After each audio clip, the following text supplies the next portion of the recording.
ஜெபம் பண்ண கடவோம்.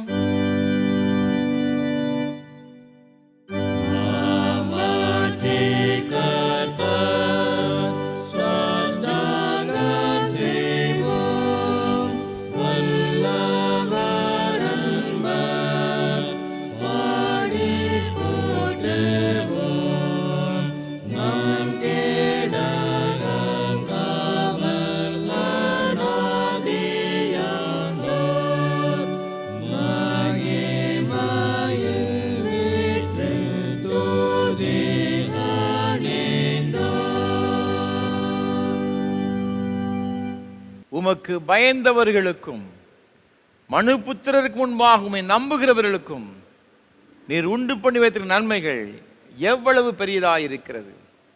கர்த்தரிடத்தில் மனமகிழ்ச்சியாயிரு, அவர் உன் இதயத்தின் வேண்டுதல்களை உனக்கு அருளி செய்வார். மகா பரிசுத்தமும் அன்பும் கிருபைகளும் நிறைந்த பரலோக பிதாவே, இந்த ஆசீர்வாதமான மனமகிழ்ச்சி நாளின் காலை ஆராதனை வேளைக்காக நன்றி செலுத்துகின்றோம். ஆண்டவர் தாமே எங்கள் மத்தியிலே எழுந்தருளி உம்முடைய பிரசன்னத்தினால் எங்கள் ஒவ்வொருவரும் நிறைத்து இந்த ஆராதனை எங்கள் ஒவ்வொருவருக்கும் ஆசீர்வாதமாக இருக்க கிருபை செய்ய வேண்டும் நாங்கள் ஜெபிக்கின்றோம். விசேஷமாக ஆண்டவரே, இந்த நாளிலும் உம்முடைய சமூகத்தில் வந்திருக்கிற ஒவ்வொருவருக்காக உம்முடைய சமூகத்தில் வருகிறோம். உமது பிள்ளைகளுடைய ஆவி, ஆத்மா, சரீரத்தை உம் நிறைவான நன்மைகளினாலும் கிருபையினால் நிறைத்து உம்முடைய பிள்ளைகளை ஆசீர்வதிக்க வேண்டும் என்று மீட்பர் இயேசு கிறிஸ்துவின் மூலமாக இந்த தாழ்மையோடு ஜெபிக்கிறோம் ஜீவனுள்ள நல்ல பிதாவே, ஆமென். ஆராதனைக்கு ஆரம்பமாக அவனுடைய பரிசுத்த நாமத்துக்கு மகிமை உண்டாக கீதம் 621 பாமாலை 20 பாடுவோம். கத்தாவே மாந்தர் தந்தையே. கீதம் 621 பாமாலை 20 பாடுவோம்.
துன்மார்க்கன் தான் செய்த துன்மார்க்கத்தை விட்டு விலகி நியாயத்தையும் நீதியும் செய்வானே ஆகில் அவன் தன் ஆத்துமாவை பிழைக்க பண்ணுவான்.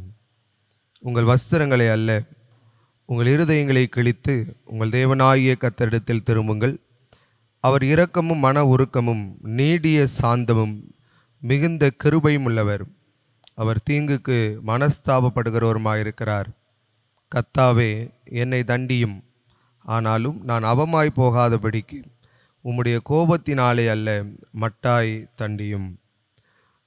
பிரியமான சகோதர சகோதரிகளே, நம்முடைய பரமபிதாவாகிய சர்வ வல்லமையுள்ள தேவனுடைய அளவில்லாத தயவினாலும் இரக்கத்தினாலும் பாவ மன்னிப்பை பெறுவதற்காக நாம் செய்த பலவிதமான பாவங்களையும் அக்கிரமங்களையும் அவர் சந்நிதியில் மாயமாய் மறைத்து கொள்ளாமல் பணிவும் தாழ்மையும் துக்கமும் கீழ்ப்படிதலும் உள்ள இருதயத்தோட அறிக்கையிட வேத வசனம் பற்பல வாக்கியங்களை நம்மை ஏவுகிறது. நாம் எக்காலத்திலும் தேவனுக்கு முன்பாக நம்முடைய பாவங்களை மனத்தாழ்மையாய் அறிக்கையிட வேண்டுவதுமன்றி அவருடைய திருக்கரங்களினாலே நாம் பெற்றுக்கொண்ட மேன்மையான உபகாரங்களுக்காக சோத்திரம் செலுத்தவும் மிகவும் சிறந்த அவருடைய புகழை பிரஸ்தாபம் பண்ணவும் அவருடைய மகா பரிசுத்த வசனத்தை கேட்கவும் நம்முடைய சரீரத்துக்கும் ஆத்மாவுக்கும் தேவையானவைகளுக்காக வேண்டிக் கொள்ளவும் நாம் கூடி வந்திருக்கிற தருணத்தில் பாவங்களை அறிக்கையிடுவது நமது விசேஷித்த கடமையாக இருக்கிறது.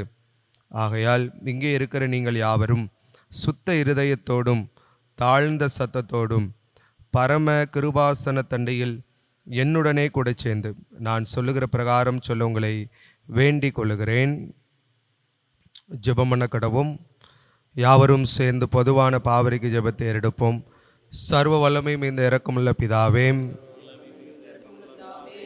நாடுகளைப் போல நாங்கள் உம்முடைய வழிகளை விட்டு வலிவி அலைந்து போனோம். எங்கள் இருதயத்தின் யோசனைகளுக்கும் விருப்பங்களுக்கும் மிகவும் இணங்கி நடந்தோம். உமது பரிசுத்த கற்பனைகளுக்கு விரோதமாய் குற்றம் செய்தோம். செய்தக்கவலை செய்யாமல் செய்தகாத விலையை செய்து வந்தோம். எங்களுக்கு சுகமே இல்லை. ஆனாலும் ஆண்டவரே தேவரீர் எங்கள் கர்த்தராகிய இயேசு கிறிஸ்துவின் மூலமாய் மனதுக்கு அருளி செய்த வாக்குத்தத்தங்களின்படியே நிர்வாகியமுள்ள குற்றவாளிகளாக எங்களுக்கு இறங்கும். தப்பிதங்களை அறிக்கையிடுகிற எங்கள் மேல் பொறுமையாயிரும். பாவத்தின் நிமித்தம் துக்கப்படுகிற எங்களை சீர்படுத்தும். மிகவும் இரக்கமுள்ள பிதாவே, உம்முடைய பரிசுத்த நாமத்துக்கு மகிமை உண்டாகும்படி நாங்கள் இனி தேவ பக்தியும் நீதியும் தெளிந்த புத்தி உள்ளவர்களாக நடந்து வர இயேசு கிறிஸ்துவின் நிமித்தம் எங்களுக்கு கிருபை செய்தருளும். ஆமென்.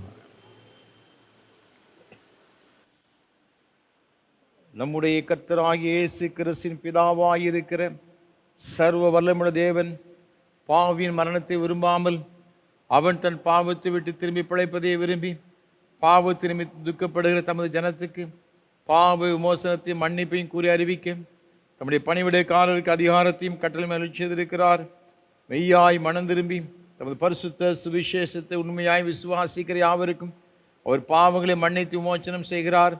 ஆகையால் கடைசியிலே அவருடைய நித்திய ஆனந்தத்தில் சேரத்தக்கதாக இத்தருணத்தை நாம் செய்கிறவருக்கு பிரியமாயிருக்கவும் இனி உயிரோடு நாளெல்லாம் மாசில்லாமல் பரிசுத்தமுள்ளவராக நடக்கவும் அவர் நமக்கு மெய்யான மனம் திரும்புதலையும் தம்முடைய பரிசுத்தாவை அருளச் செய்ய வேண்டும் என்று நமது ஆண்டவர் இயேசு கிறிஸ்து மூலமாய் அவரை வேண்டிக் கொள்ள கடவோம். ஆமென். பரமண்டலங்களில் இருக்கிற எங்கள் பிதாவே, உம்முடைய நாமம் பரிசுத்தப்படுவதாக, உம்முடைய ராஜ்யம் வருவதாக, உம்முடைய சித்தம் பரமண்டலத்தில் செய்யப்படுகிறது போல பூமியிலும் செய்யப்படுவதாக. அன்றாட அப்பத்தை எங்களுக்கு தாரும். எங்களுக்கு விரோதமாய் குற்றம் செய்கிறவர்களுக்கு மன்னிக்கிறது போல எங்கள் குற்றங்களை எங்களுக்கு மன்னியும். எங்களை சோதனைக்குள் பிரவேசிக்க பண்ணாமல் தீமையை ரட்சித்துக் கொள்ளும். ராஜ்யமும் வல்லமையும் மகிமையும் என்னைக்கும் உடையவரே. ஆமென். ஆண்டவரே, எங்கள் உதடுகளை திறந்தருளும்.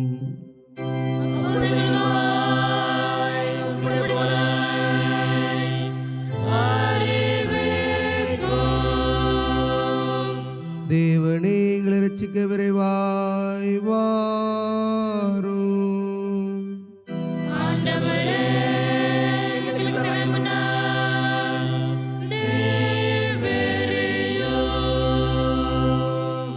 பிதாவுக்கும் குமாரனுக்கும் பரிசுத்தாவிக்கும் மகிமை உண்டாவதாக.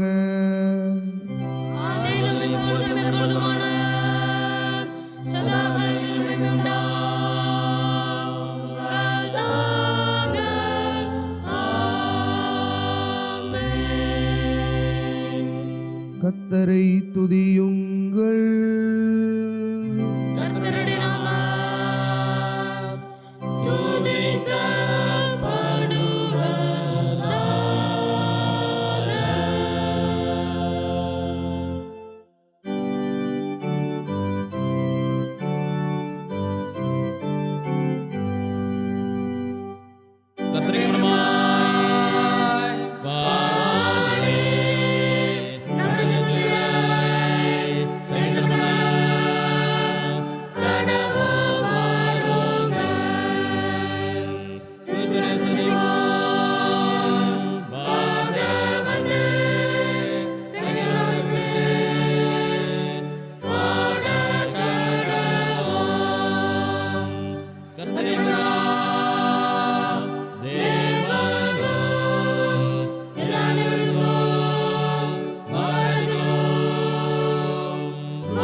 வாசிக்கும்படியாக குறிக்கப்பட்ட முதலாம் வேத பாடம் ராஜாக்களின் முதலாம் புஸ்தகம் 17ஆம் அதிகாரம் 17ஆம் வசனம் முதல் 24ஆம் வசனம் முடிய. 1 ராஜாக்கள் 17 முதல். இவைகள் நடந்த பின்பு வீட்டுக்காரியாகிய அந்த ஸ்திரீயின் மகன் வியாதியில் விழுந்தான். அவனுடைய சுவாசம் போகுமட்டும் அவனுடைய வியாதி அதிகரித்து கொண்டே இருந்தது. அப்பொழுது அவள் எலியாவை நோக்கி, தேவனுடைய மனுஷனே, எனக்கும் உமக்கும் என்ன? என் அக்கிரமத்தை நினைக்க பண்ணவும் என் குமாரனை சாக பண்ணவுமா என்னிடத்தில் வந்தீர் என்றாள். அதற்கு அவன், உன் குமாரனை என்னிடத்தில் தா என்று சொல்லி அவனை அவள் மடியிலிருந்து எடுத்து தான் தங்கியிருக்கிற மேல் வீட்டிலே அவனை கொண்டு போய் தன் கட்டிலின் மேல் வைத்து, என் தேவனாகிய கர்த்தாவே, நான் தங்கியிருக்க இடம் கொடுத்த இந்த விதவையின் மகனை சாக பண்ணினதினால் அவனுக்கு துக்கத்தை வருவித்தீரே என்று கர்த்தரை நோக்கி கூப்பிட்டு அந்த பிள்ளையின் மேல் 3 தரம் குப்பர விழுந்து, என் தேவனாகிய கர்த்தாவே, இந்த பிள்ளையின் ஆத்துமா அவனுக்குள் திரும்பி வரப்பண்ணும் என்று கர்த்தரை நோக்கி விண்ணப்பம் பண்ணினான். கர்த்தர் எலியாவின் சத்தத்தை கேட்டார். பிள்ளையினுடைய ஆத்துமா அவனுள் திரும்பி வந்தது. அவன் பிழைத்தான். அப்பொழுது எலியா பிள்ளையை எடுத்து மேல் வீட்டிலிருந்து அவனை கீழ் வீட்டிற்குள் கொண்டு வந்து அவனை அவன் தாயினிடத்தில் கொடுத்து, பார், உன் பிள்ளை உயிரோடு இருக்கிறான் என்று சொன்னான். அப்பொழுது அந்த ஸ்திரீ எலியாவை நோக்கி, நீர் தேவனுடைய மனுஷன் என்றும் உம்முடைய வாயிலிருந்து பிறக்கும் கர்த்தரின் வார்த்தை உண்மை என்றும் இதனால் இப்போது அறிந்திருக்கிறேன் என்றாள் என்பதே. வாசிக்கும்படியாக குறிக்கப்பட்ட முதலாம் வேத பாடம் வாசித்து முடிந்தது. வாசிக்க வேண்டிய 2ஆம் பாடம் மத்தேயு எழுதின சுவிசேஷம் 20ஆம் அதிகாரம் 29ஆம் வசனத்திலிருந்து 34ஆம் வசனம் வரை. மத்தேயு 20ஆம் அதிகாரம் 29ஆம் வசனத்திலிருந்து 34ஆம் வசனம் வரை. அவர்கள் எரிகோவிலிருந்து புறப்பட்டு போகையில் திரளான ஜனங்கள் அவருக்கு பின் சென்றார்கள். அப்பொழுது வழி அருகே உட்கார்ந்திருந்த 2 குருடர் இயேசு அவ்வழியை வருகிறார் என்று கேள்விப்பட்டு, ஆண்டவரே, தாவீதின் குமாரனே, எங்களுக்கு இரங்கும் என்று கூப்பிட்டார்கள். அவர்கள் பேசாதிருக்கும்படி ஜனங்கள் அவர்களை அதட்டினார்கள். அவர்களோ, ஆண்டவரே, தாவீதின் குமாரனே, எங்களுக்கு இரங்கும் என்று அதிகமாய் கூப்பிட்டார்கள். இயேசு நின்று அவர்களை தம்மிடத்தில் அழைத்து, நான் உங்களுக்கு என்ன செய்ய வேண்டும் என்றிருக்கிறீர்கள் என்றார். அதற்கு அவர்கள், ஆண்டவரே, எங்கள் கண்களை திறக்க வேண்டும் என்றார்கள். இயேசு மனதுருகி அவர்கள் கண்களை தொட்டார். உடனே அவர்கள் பார்வையடைந்து அவருக்கு பின் சென்றார்கள். வாசிக்க வேண்டிய 2ஆம் வேத பாடம் வாசித்தாயிற்று.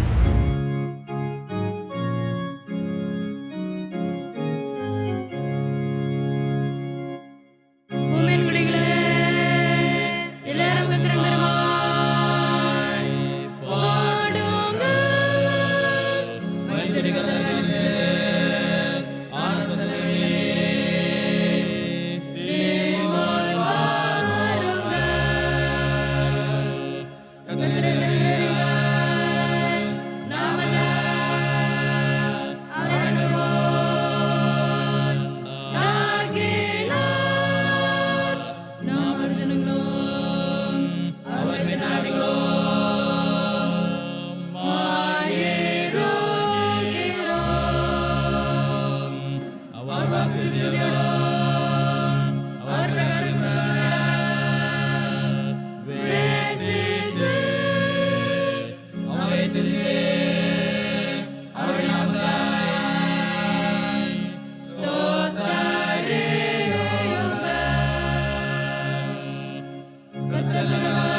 வானத்தையும் பூமியும் படைத்த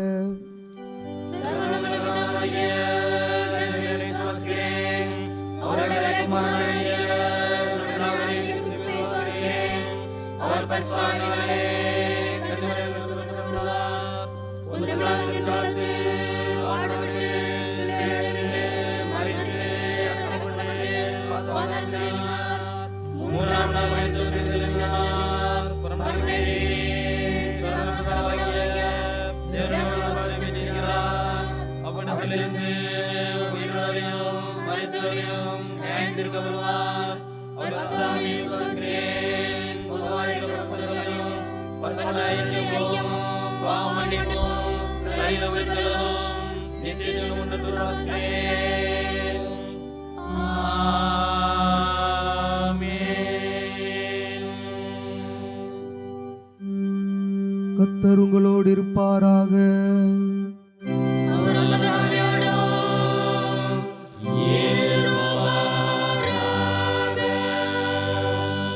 ஜெபம் பண்ண கடவோம்.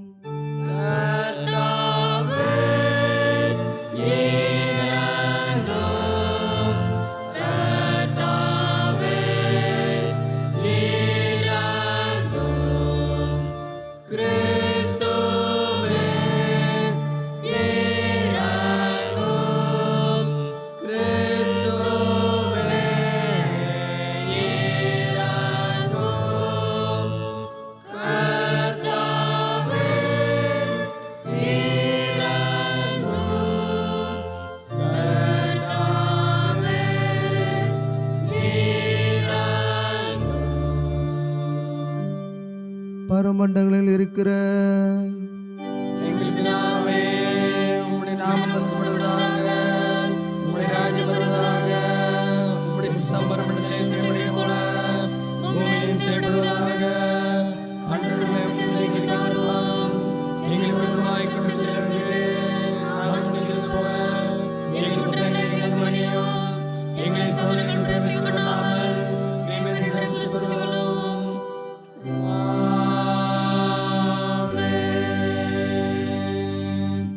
கர்த்தாவே, உம்முடைய இரக்கத்தை எங்கள் காண்பியும்.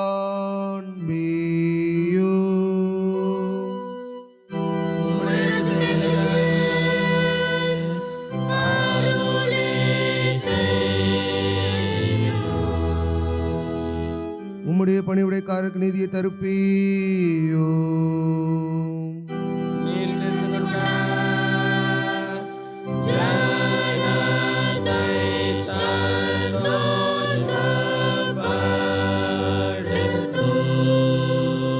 கர்த்தாவே, உம்முடைய ஜனத்தை ரட்சியும்.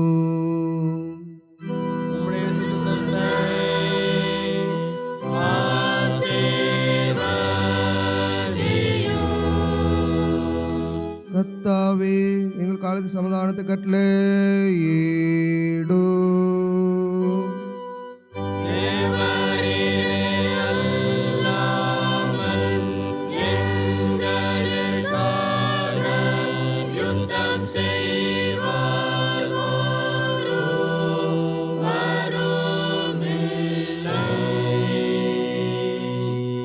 பராபரனே, எங்கள் இதயத்தை சுத்திகரியும்.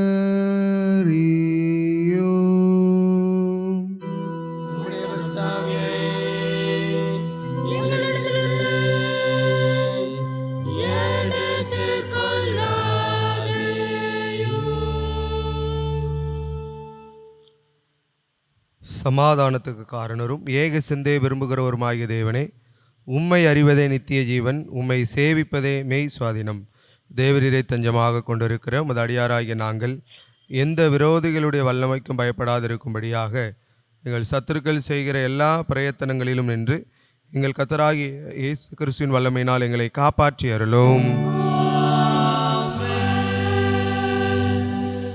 சர்வ வல்லமையுள்ள நித்திய தேவனே, இந்நாள் வரையும் எங்களை சுகமாய் நடத்தி வந்த எங்கள் பரமபிதாவாகிய கர்த்தாவே, இந்நாளிலும் அது மிகுந்த வல்லமையால் எங்களை காப்பாற்றி நாங்கள் யாதொரு பாவத்துக்குட்படாமலும் எவ்விதமான மோசத்திலும் அகப்படாமலும் உமது பார்வைக்கு நீதியாக இருக்கிறதை எப்பொழுதும் செய்கிறதற்கு நாங்கள் செய்கிற எல்லாவற்றையும் உடைய ஆளுகையினாலே நடத்தி அருள வேண்டும் என்று எங்கள் கர்த்தராகிய இயேசு கிறிஸ்துவின் மூலமாய் வேண்டிக் கொள்கிறோம். மகா அதிசயங்களை செய்கிற சர்வ வல்லமையுள்ள நித்திய தேவனே, எங்கள் பேராயர்கள் மேலும் ஆயர்கள் மேலும் சபை ஊழியர்கள் மேலும் அவர்கள் விசாரணைக்கு ஒப்புவிக்கப்பட்ட எல்லா திருச்சபைகள் மேலும் ஆரோக்கியம் தருகிற உம்முடைய கிருபையுள்ள ஆவியை அனுப்பி அவர்கள் உமக்கு உத்தம பிரியமுள்ளவர்களாய் நடக்கும்படி உமது ஆசீர்வாதமாகிய பணி அவர்கள் மேல் ஓயாமல் பெய்யச் செய்தருளும். கர்த்தாவே, எங்கள் காரிய கர்த்தரும் மத்தியஸ்தரும் ஆகிய இயேசு கிறிஸ்துவுக்கு மகிமை உண்டாக இதை கட்டளையிட்டருளும். இத்தருணத்தில் ஒருமனப்பட்டு உம்மை நோக்கி எங்கள் பொதுவான விண்ணப்பங்களை செய்ய எங்கள் கிருபை அளித்த சர்வ வல்லமையுள்ள தேவனே, 2 பேராவது 3 பேராவது என் நாமத்தினாலே கூடி வரும்பொழுது அவர்கள் கேட்கிறவர்களை அருளிச் செய்ய வேண்டும் வாக்கரில் இருக்கிறேன். கர்த்தாவே, உமது அடியாராகி எங்களுக்கு வேண்டிய நன்மைகள் உண்டாக எங்கள் விருப்பங்களை வேண்டுதலை போல நிறைவேற்றி இம்மையிலே உம்முடைய சத்தியத்தை அறிகிற அறிவையும் மறுமையிலே நித்திய ஜீவனையும் எங்களுக்கு கட்டளையிட்டருளும்.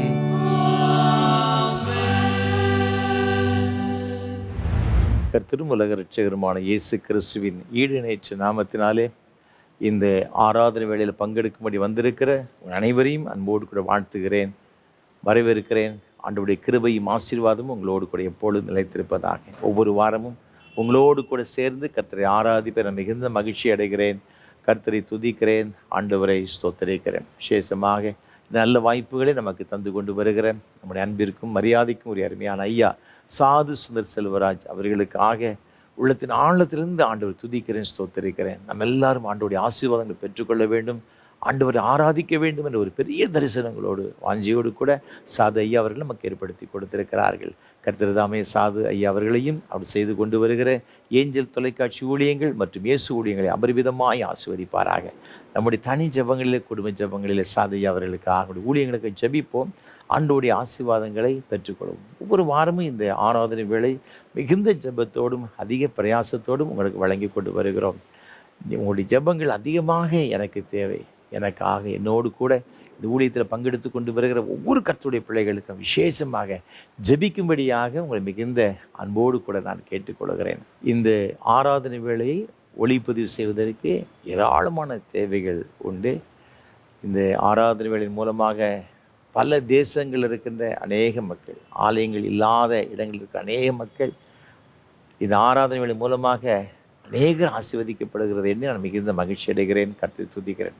அது மாத்திரமல்ல, யோதிப நிலைமையில் அருமையான பெற்றோர்கள், ஆலயத்திற்கு செல்ல முடியாத ஒரு சூழ்நிலை, அப்படி பலவீனங்கள், அவர்களுக்கும் இந்த ஆராதனை மிகுந்த ஆசீர்வாதமாக இருப்பது எண்ணி ஆண்டவரை ஸ்தோத்தரிக்கிறேன். ஆகவே நீங்கள் செய்கின்ற உதவியானது, இந்த ஆராதனை வேளையை நீங்கள் தாங்குகிற இந்த உதவியானது அநேகருக்கு மிகுந்த பயனுள்ளதாக இருக்கிறது என்பது சந்தேகம் கிடையாது. ஆகவே கர்த்தர் உங்கள் உள்ளத்தில் ஏவுகிறபடி நீங்கள் தாராளமாக இந்த ஆராதனை வேளை தாங்கி முன் வரும்படியாக மிகுந்த அன்போடு நான் கேட்டுக்கொள்கிறேன். அவருடைய பலன் நிச்சயமாக இம்மையிலும் மறுமையில் 1000 பெற்றுக்கொள்வீர்கள் என்பது சந்தேகம் கிடையாது. இந்த நாளிலும் கூட இந்த ஆராதனை வேளை தாங்குவதற்கு சென்னையை சார்ந்த நம்முடைய ஊழியத்தை அதிகமாக நேசிக்கின்ற ஒரு அருமையான குடும்பத்தை வந்திருக்கிறார்கள். அருமையான சகோதரர் திரு பேரின்பராஜ் அவர்களுக்காக, அன்புக்குரிய துணைவியார் திருமதி ரூத் பேரின்பராஜ் அவர்களுக்காக ஆண்டு துதிக்கிறேன், ஸ்தோத்தரிக்கிறேன். இந்த ஊழியத்தின் மூலமாக பல நன்மைகளையும் ஆசீர்வாதம் பெற்ற ஒரு அருமையான குடும்பத்தினர், அதற்காக ஆண்டவர் துதிக்கிறேன், ஸ்தோத்தரிக்கிறேன். கர்த்தர் தாமே இந்த அருமையான குடும்பத்தை அபரிவிதமாய் ஆசீர்வதிப்பாராக. தேவன் அவளுக்கு கொடுத்த அருமையான பிள்ளைகளுக்காக ஆண்டவர் துதிக்கிறேன். அவருடைய அன்புக்குரிய மூத்த மகள் திருமதி லீபனோன் ஜாஸ்மின் அவர்களுக்காக, அவருடைய அன்பு கணவர் திரு விக்டர் ராஜேஷ் அவர்களுக்காக ஆண்டவர் துதிக்கிறேன், ஸ்தோத்தரிக்கிறேன். தேவன் அவளுக்கு கொடுத்த அருமையான பிள்ளைகள் விபின் வினோலின் அவர்களுக்காக ஆண்டு துதிக்கிற அருமையான பிள்ளைகளை ஆண்டு விருதாமே அபரிவிதமாய் ஆசீர்வதிப்பாராக. அதே போல் அவருடைய 2வது மகள் திருமதி நவினோன் டாலியா அவர்களுக்காக, திரு சாம் பிளசன் அவர்களுக்காக, இந்த அருமையான குடும்பத்தின் பிள்ளைகளை அபரிவிதமாக ஆண்டவர் ஆசீர்வதிப்பாராக. தேவன் இவர்களுக்கு கொடுத்த அருமையான பிள்ளைகள் கிறிஸ்தோலினுக்காக, சால்சனுக்காக ஆண்டு துதிக்கிறேன். கர்த்தர் தாமே இந்த அருமையான கற்பத்தின் கனிகளை எல்லா விதமான நன்மைகள் நிறைத்து ஆண்டவர் ஆசீர்வதித்து உயர்த்துவாராக. உபாகம புஸ்தகம் 26ஆம் அதிகாரம் 19ஆம் வசனத்தில் ஆண்டவர் வாக்கு கொடுக்கிறபடியே, நான் உண்டு பண்ணின எல்லா ஜாதிகளை பார்க்கிலும் புகழ்ச்சியிலும் கீர்த்தியிலும் மகிமையிலும் உன்னை சிறந்திருக்கும்படி செய்வேன் என்றும், நான் உனக்கு சொன்னபடியே நீ உன் தேவனாகிய கர்த்தரான எனக்கு பரிசுத்த ஜனமாய் இருப்பாய் என்றும் அவர் இன்று உனக்கு சொன்னார் என்று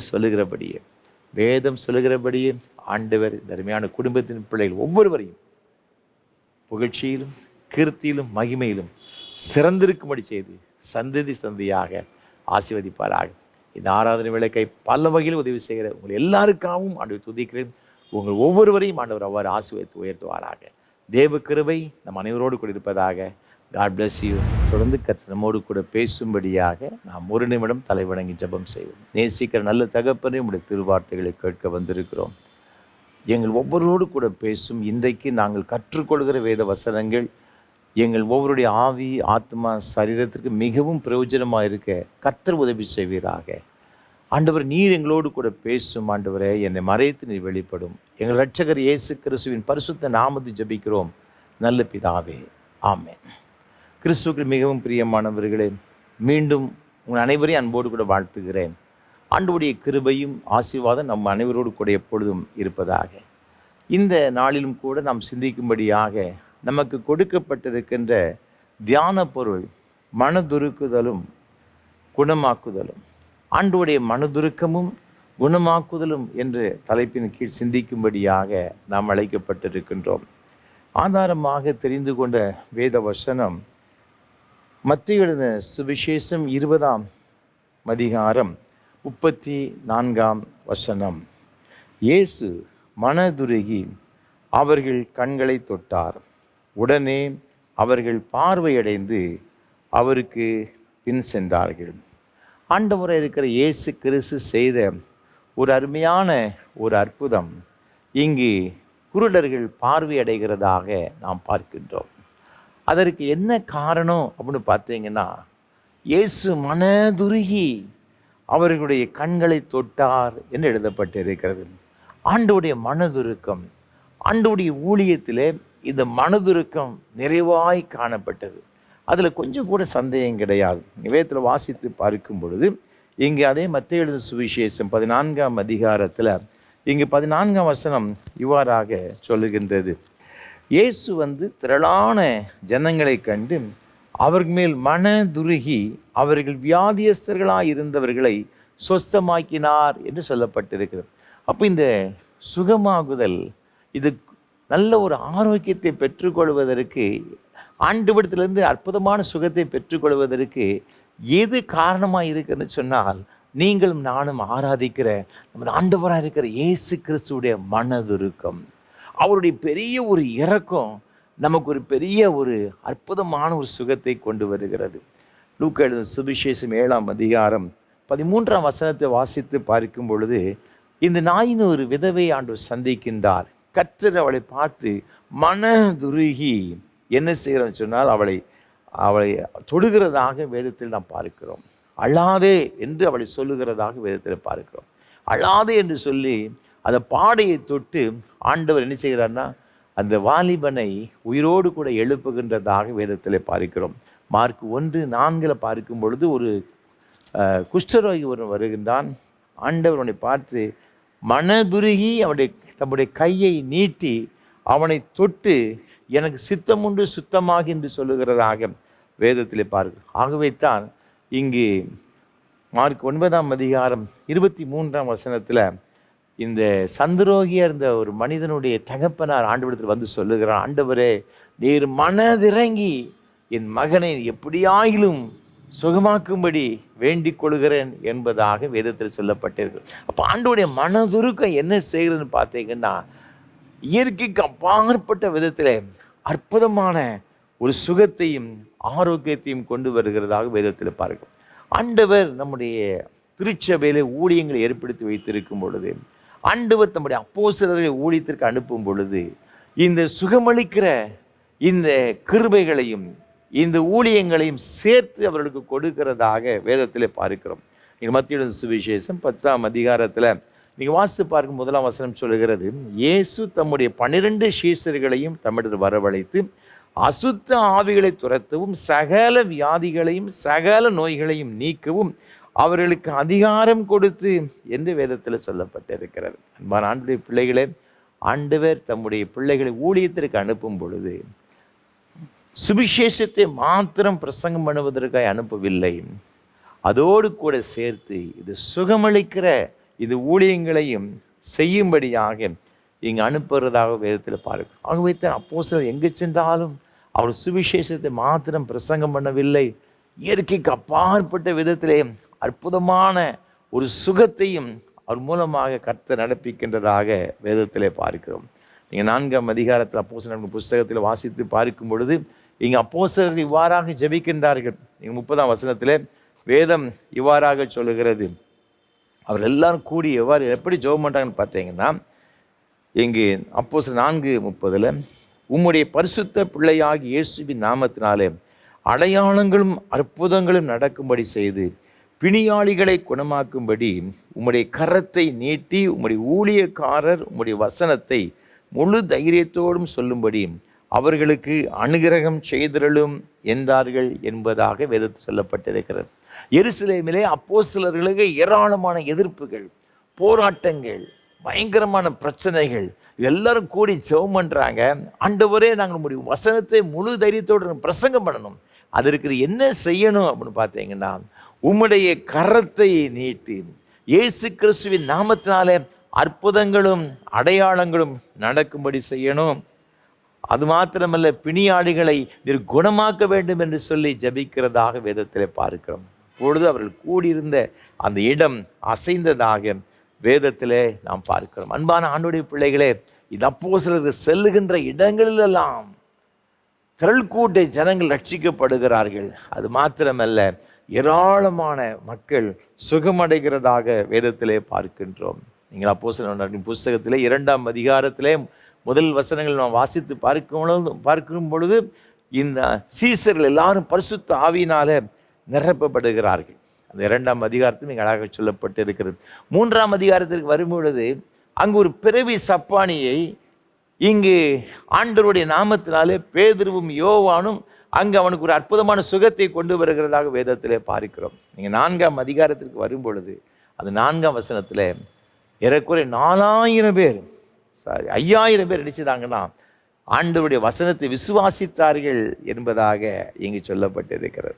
ஆண்டவருடைய பிள்ளைகளே, ஆண்டவர் நம்முடைய வாழ்க்கையில் அற்புதமான சுகத்தை கொடுக்க அவர் வல்லமையுடையவராக இருக்கிறார், விருப்பமுள்ளவராக இருக்கிறார். ஏனென்றால் அவருடைய சுவாபம் நம் மீது மிகுந்த அன்புள்ளதாக, மனதுருக்கம் நிறைந்த இருக்கிறபடினால நாம் படுகிற பாடுகள், வருத்தங்கள், வேதனைகளை பார்த்து எப்படியாயிலும் அவருடைய பிள்ளைகளாகிய நாம் ஒரு அற்புதமான சுகத்தை பெற்றுக்கொள்ள வேண்டும் என்பதில் அவர் என்ன செய்தார்னா விருப்பமுடையவராக இருக்கிறார் என்பதை நாம் இந்த பகுதியில் நாம் பார்க்கிறோம்.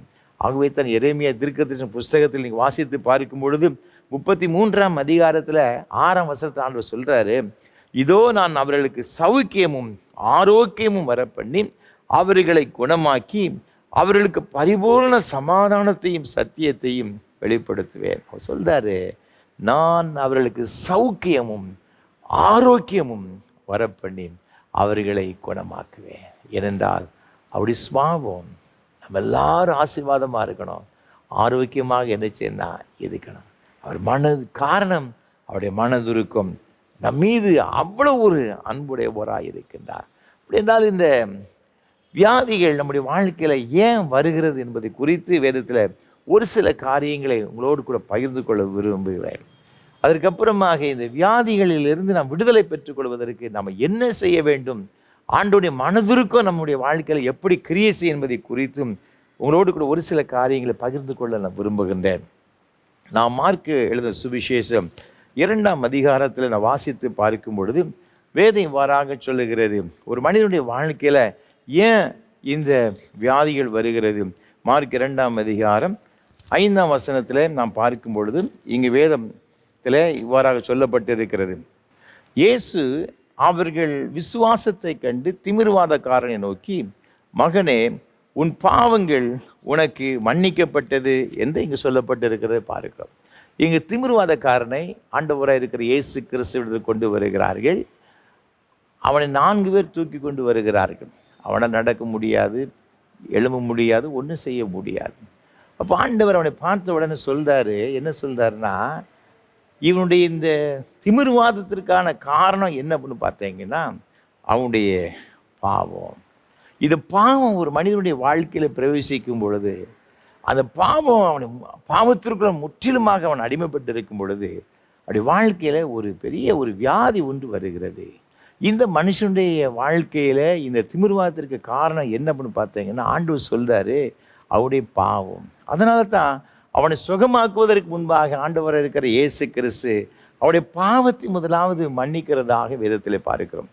நாம் சங்கீதங்களின் புஸ்தகத்தில் நாம் பார்க்கும்போது 38ஆம் சங்கீதம் 4ஆம் வசனம் சொல்லுகிறது, என் அக்கிரமங்கள் என் தலைக்கு மேலாக பெருகிற்று, அவைகள் பார சுமையைப் போல என்னால் தாங்கக்கூடாத பாரமாய் இருந்தது என்பதாக இங்கு தாவீது ராஜா சொல்லுகிறதை பார்க்கிறோம். 5ஆம் வசனத்தை பாருங்க, என் மதிகேட்டின் நிமித்தம் என் புண்கள் அழுகி நாற்றம் எடுத்தது, நான் வேதனைப்பட்டு ஒடுங்கினேன், நாள் முழுவதும் துக்கப்பட்டு திரிகிறேன், என் குடல்கள் எரிபந்தமாய் எரிகிறது, என் மாம்சத்தில் ஆரோக்கியமில்லை, நான் பலனற்று போய் மிகவும் நொறுக்கப்பட்டேன், என் இருதயத்தின் கொந்தளிப்பினால் கதறுகிறேன் என்று சொல்லுகிறதை பார்.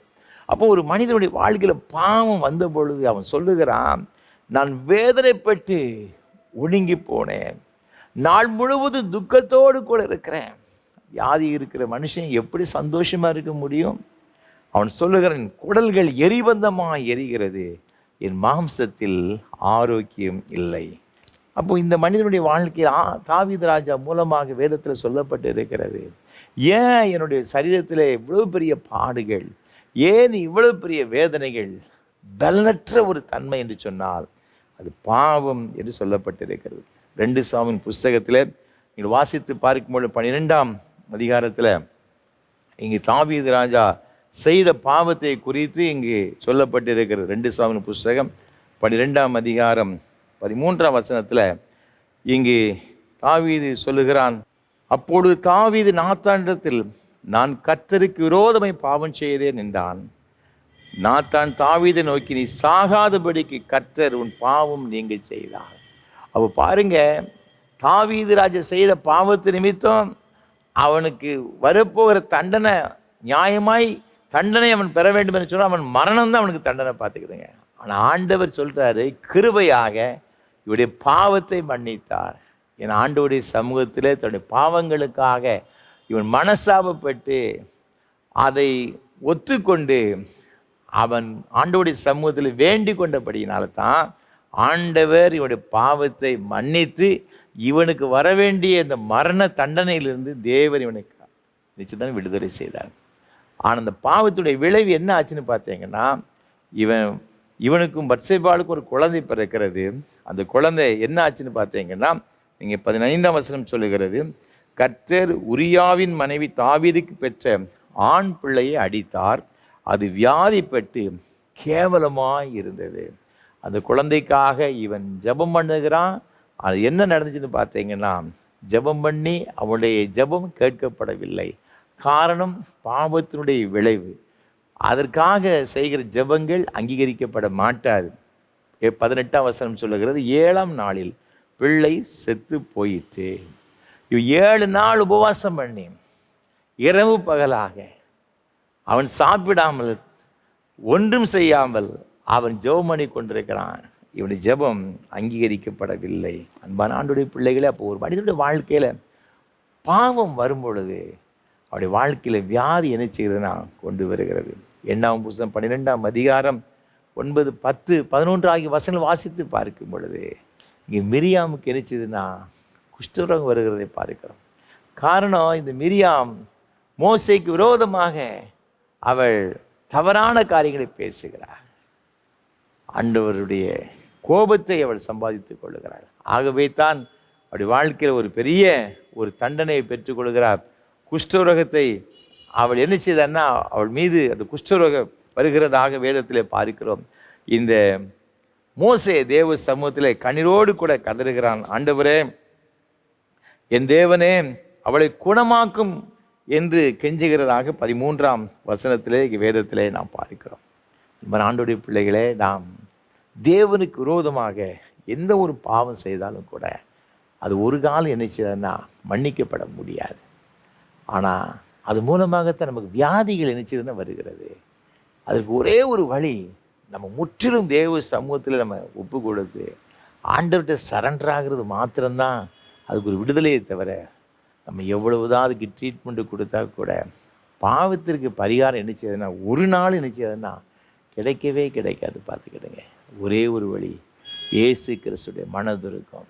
அவருடைய சமூகத்தில் சென்று நம்முடைய பாவங்களை அறிக்கையிட்டு அவருடைய இரத்தத்தினால கழுவப்பட்டு பாவ மன்னிப்பை பெறும் பொழுது நம்முடைய வியாதிகளிலிருந்து நாம் என்ன செய்ய முடியும்னா விடுதலை பெற முடியும். எனக்கு தெரிந்த ஒரு அருமையான ஒரு தகப்பனார் ஒருவர் உண்டு. அது ஒரு சின்ன கிராமத்தில் அவர் தான் என்ன செய்தார்னா, அந்த பிரசிடெண்ட், பஞ்சாயத்து தலைவர், ஊர் தலைவர் அப்படின்னு சொல்லுவாங்க. நாங்கள் சிறு பையனாக இருக்கும் பொழுது அவருடைய வாழ்க்கையில் ஆரம்ப காலத்தில் அவர் நல்ல ஒரு வசதியானவர், நல்ல செல்வாக்கு மிகுந்தவர் தான். ஆண்டவரை மறந்து போனார். ஒரு கிறிஸ்தவர் தான், பாவமான வாழ்க்கை வாழ்ந்து கொண்டு வந்தார். கடைசியில் அவருடைய வாழ்க்கையில் பார்த்தீங்கன்னா பயங்கரமான ஒரு வியாதி. ஒரு அடி தூரம் கூட அவரால் என்ன செய்ய முடியும், நடக்க முடியாது. உடனே மூச்சு இழைக்க ஆரம்பித்து விடும். Wheezing problem. எவ்வளவோ ட்ரீட்மெண்ட்டு கொடுத்தாங்க, பல ஆயிரங்கள் லட்சங்களை செலவழித்து பார்த்தாங்க. அவர்களால் அதுலேருந்து சுகத்தை பெற்றுக்கொள்ளவே முடியலை. இப்போ சொல்கிறாங்க, தம்பி நான் ஆலயத்துக்கு வரணும்னு விரும்புகிறேன், திருவிருந்து எடுக்க வேண்டும்னு விரும்புகிறேன், என்னால் ஆலயத்திற்கு வர முடியலை, அங்கே ஆலயத்து பக்கத்தில் கொண்டு போய் விட்டால் படியேற முடியலை, என்னால் ஒரு ஸ்டெப்பு கூட நடக்க முடியலை, எனக்காக ஜெபம் பண்ணுங்க. நான் படுத்திருந்தால் திடீர்னு எனக்கு விழிப்பு வந்து விடுகிறது. ஏதோ ஒரு பயம் என்னை ஆழ்த்துகிறது, யாரோ என்னை அழுத்துகிறது போல் இருக்கிறது, எல்லா பகுதியும் இருளாய் தெரிகிறது, ஏதோ ஓடுகிறது போல் சத்தம் கேட்கிறது. அப்படி கடைசி நேரங்கள் மிகவும் பரிதாபமாக இருக்குது. அன்பானவர்களே, பாவம் செய்கிற ஆத்துமா சாகும். ஆனால் அதே மனிதன் ஆண்டவருடைய சமூகத்திலே இயேசு கிறிஸ்துவின் இரத்தத்தின் மூலம் வருகிற அந்த பாவ மன்னிப்பின் நிச்சயத்தை பெற்றுக்கொள்ளும் பொழுது அந்த வியாதியிலிருந்து, அந்த வியாதியின் படுக்கையிலிருந்து அவன் விடுதலையை பெற்றுக்கொள்கிறான்.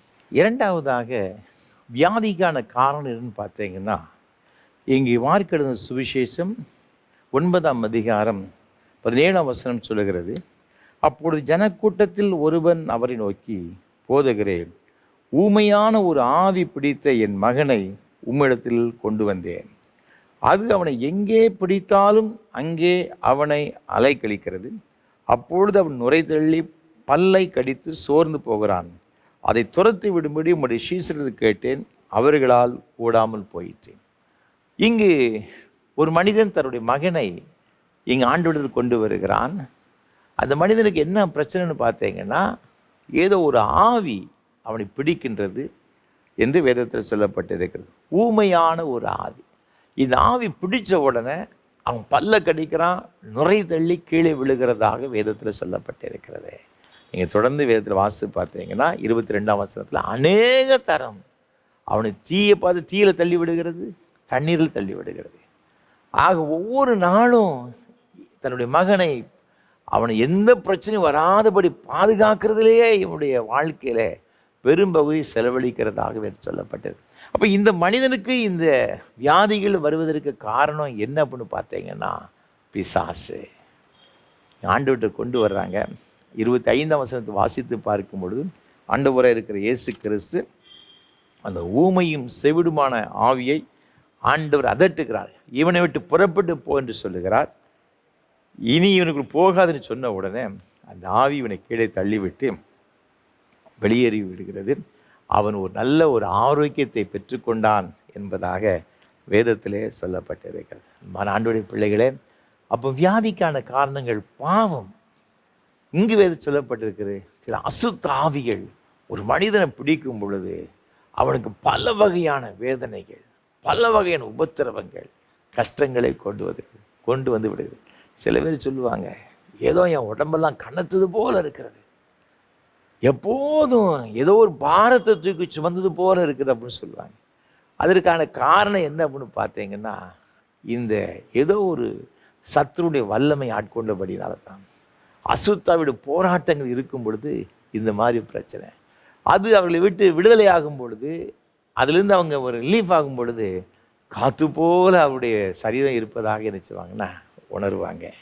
அப்போ இந்த அசுத்த ஆவிகள் வல்லமை பிசாசின் மூலமாக அநேக ஒரு வேதனைகளை என்ன செய்தாங்கன்னா ஜனங்கள் அனுபவித்து கொண்டிருக்கிறாங்க. ஒரு நாள் ஆண்டவர் இருக்கிற இயேசு கிறிஸ்து ஜெபாலயத்துக்கு வருகிறார். லூக்கா 13ஆம் அதிகாரத்தில் 11 to 16 வரை உள்ள வசனங்களை வாசித்து பார்க்க அழகாக சொல்லப்பட்டது. அங்கு 18 வருஷமாக எவ்வளவு பேர் நிமிரக்கூடாத ஒரு கூனி அங்கு வருகிறார். ஆண்டவர் அவளை பார்த்து சொல்கிறாரு, அந்த அவள் தொட்டு உன் பலவீனத்திலிருந்து நீ விடுதலையாக்கப்பட்ட என்பதாக அவர் சொல்லுகிறார். அவள் விடுதலையாகதை பார்க்கிறோம். 18 வருஷமாய் பலவீனப்படுத்துகின்ற ஒரு ஆவியினால் அவள் கட்டப்பட்டது நிமித்தமாக குனிஞ்சே இருந்திருக்கிறாள்.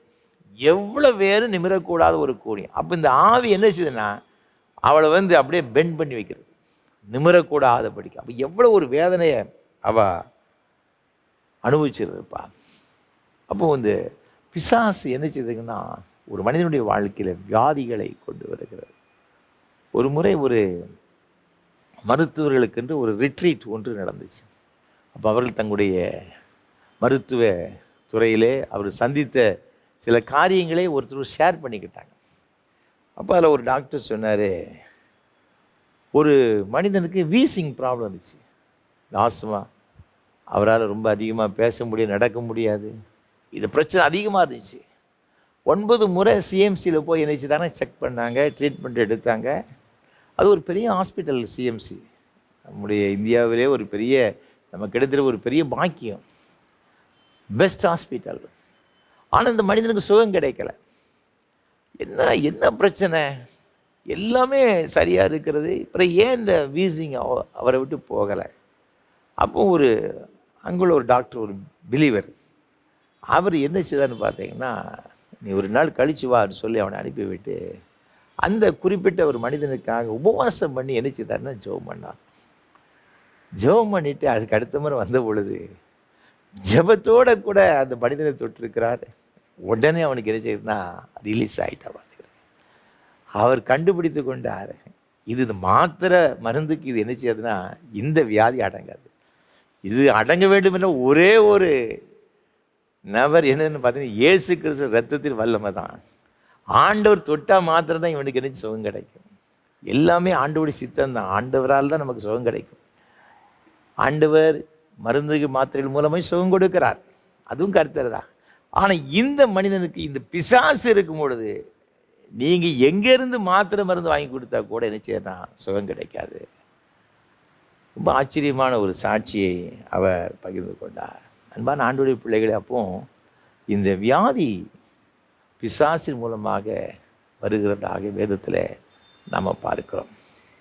ஆகவே தான் ஆண்டவராக இருக்கிற இயேசு கிறிஸ்துவை குறித்து வேதம் சொல்லப்பட்டிருக்கிற 1 யோவான் 3ஆம் அதிகாரம் 8ஆம் வசனத்தில் பிசாசின் கிரியைகளை அழிக்கப்படிக்க தேவகுமாரன் இருக்க இயேசு கிறிஸ்து இறைச்சி தானே வெளிப்பட்டார். ஆகவே எபேசியர் 4ஆம் அதிகாரம் 27ஆம் வசனம் சொல்லப்பட்டிருக்கு, பிசாசுக்கு நீங்கள் என்ன செய்யாதுன்னா இடம் கொடுக்காதீர்கள்.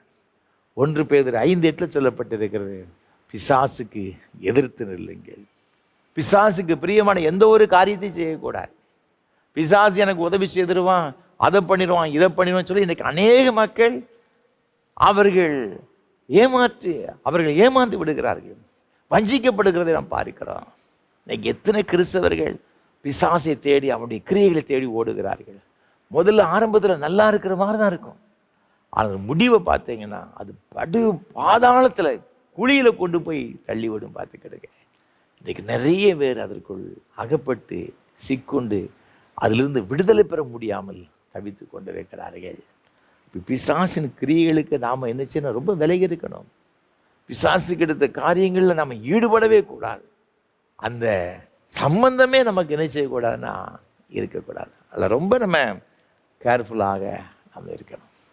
அவ்வாறு இருக்கும் பொழுது நிச்சயமாகவே ஆண்டவர் நம்முடைய வாழ்க்கையில் ஒரு அற்புதமான ஒரு சுகத்தை கொடுப்பார் என்பதில் சந்தேகம் கிடையாது. ஆண்டவர் நம்முடைய ஊழியத்தை செய்யும்படியாக அனுப்புகிற இந்த சீசர்களுக்கு ஆண்டவர் இந்த ஒரு வரத்தையும் கொடுத்து அனுப்புகிறதாக நாம் வேதத்தில் பார்க்கிறோம். ஆண்டவராக இருக்கிற இயேசு கிறிஸ்து கூட இந்த உலகத்தில் வந்த பொழுது கூட அவர் அப்படிப்பட்டவராகத்தான் இருந்தார். இங்கே அப்போஸ்தலர் 10ஆம் அதிகாரம் 38ஆம் வசனத்தை வாசித்து பார்க்கும்பொழுது, நசரேயனாகிய இயேசுவை தேவன் பரிசுத்த ஆவியினாலும் வல்லமையினால் அபிஷேகம் பண்ணினார்.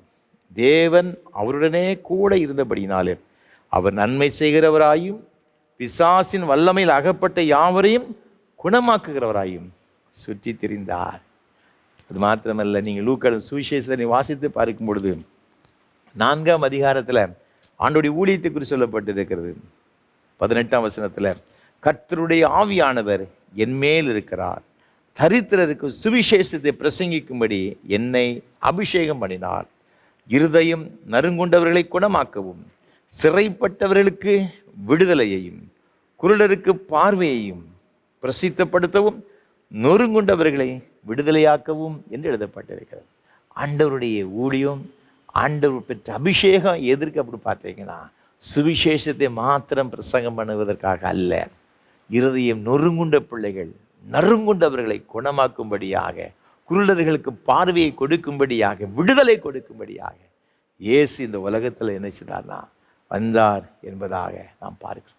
அப்படி என்றால் ஆண்டவரை இருக்கிற இயேசு கிறிஸ்து எப்படிப்பட்ட சுகமளிக்கிற ஒரு கிருபைகளை ஆண்டவர் நமக்கு வைத்திருக்கிறார்னு சொன்னார். அதற்கு மிக முக்கியமான காரணம் ஆண்டவர் மீது வைத்த அன்பு, மனதுருக்கம். அப்போ இதை எப்படி நாம் பெற்றுக்கொள்ள முடியும்? வேதத்தில் வாசித்து பார்க்கும் பொழுது மார்க் எழுதின சுவிசேஷம் 16ஆம் அதிகாரத்தில் இங்கு வேதம் மிக அழகாக சொல்லுகிறது. 16ஆம் அதிகாரம் 18ஆம் வசனத்தில் ஆண்டவராக இருக்கிற இயேசு கிறிஸ்து இவ்வாறாக சொல்லுகிறார். 17ஆம் வசனத்தில், விசுவாசிக்கிறவர்களால் நடக்கும் அடையாளங்கள் ஆவன, என் நாமத்தினாலே பிசாசுகளை துரத்துவார்கள், நவமான பாஷைகளை பேசுவார்கள், சர்ப்பங்களை எடுப்பார்கள், சாவுக்கு ஏதுவான யாதொன்றை குடித்தாலும் அது அவர்களை சேதப்படுத்தாது, வியாதியஸ்தர் மேல் கைகளை வைப்பார்கள், அப்பொழுது அவர்கள் சொஸ்தமாவார்கள் என்றார். விசுவாசம், விசுவாசத்தினால், விசுவாசிக்கிறதால் நடக்கும் அடையாளங்கள் ஆவன. அநேக காரியங்களை சொல்லுகின்றார்கள். பிசாசை நீங்கள் துரத்துவீங்க, அது மாத்திரமல்ல, வியாதியஸ்தர் மீது நீங்கள் கைகளை வைக்கும் பொழுது அவர்கள் இணைச்சி வாங்கினா சுஸ்தமாவார்கள். நம்முடைய வாழ்க்கையில் விசுவாசம் மிக மிக அவசியம். மார்க் 2ஆம் அதிகாரத்தில் நீங்கள் வாசித்து பார்க்கும் பொழுது திமிர்வாதக்காரனை ஆண்டவரிடத்தில் கொண்டு வரும் பொழுது அவர் சொல்கிறாரு, அவருடைய விசுவாசத்தை அவர் காண்கிறதாக சொல்லப்பட்டிருக்கிறது. ஆகவே தான் அவனை பார்த்து சொல்கிறார், நீ அவருடைய பாவங்களை மன்னித்து நீ எழுந்து உன் படுக்கை எடுத்துக்கொண்டு நட என்று சொல்லுகிறார். அவன் உடனடியாக அவன் ஆரோக்கியம் அடைந்து சுகமடைந்து செல்லுகிறதாக வேதத்திலே பார்க்கிறோம். யோவானின் சுவிசேஷம் 4ஆம் அதிகாரத்தில் இங்கு ஒரு அருமையான ஒரு வசனம் சொல்லப்பட்டிருக்கிறது. யோவான் 4ஆம் அதிகாரம் 50ஆம் வசனத்தில் வாசித்து பார்க்கும் பொழுது, இங்கு ராஜாவின் மனுஷன் அங்கு அவனை பற்றி சொல்லும் பொழுது, அவனுடைய மகன் வியாதியினால் மரண அவசைப்பட்டு கொண்டிருக்கிறான். ஆண்டவரிடத்தில் வருகிறான். ஆண்டவராக இருக்கிற இயேசு கிறிஸ்து காண ஊருக்கு வருகிறதா வேதத்தில் பார்க்கிறோம்.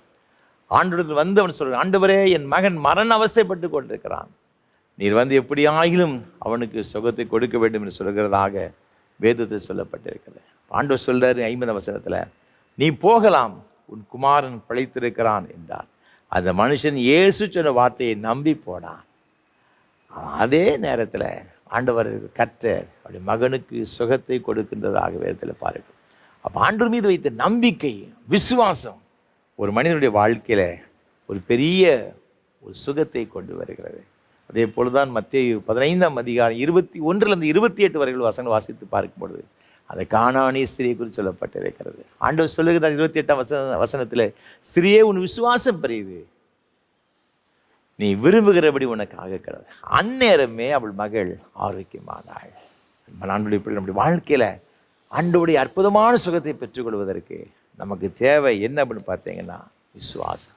இப்போ இந்த விசுவாசத்துக்கு நம்ம என்ன செய்யணும் பார்த்தீங்கன்னா, அதிகமாக நம்ம வேதத்தை வாசிக்கணும். விசுவாசம் எதனால் வரும்? கேள்வினால் வரும். கேள்வி எதனால் வரும்? ஆண்டவருடைய வசனத்தினால் வரும். இந்த வசனத்தை வாசிக்க வாசிக்க வாசிக்க நமக்குள்ளாக அந்த விசுவாசம் பெருக்கெடுத்து ஓடும் பார்த்துக்கிடுங்க.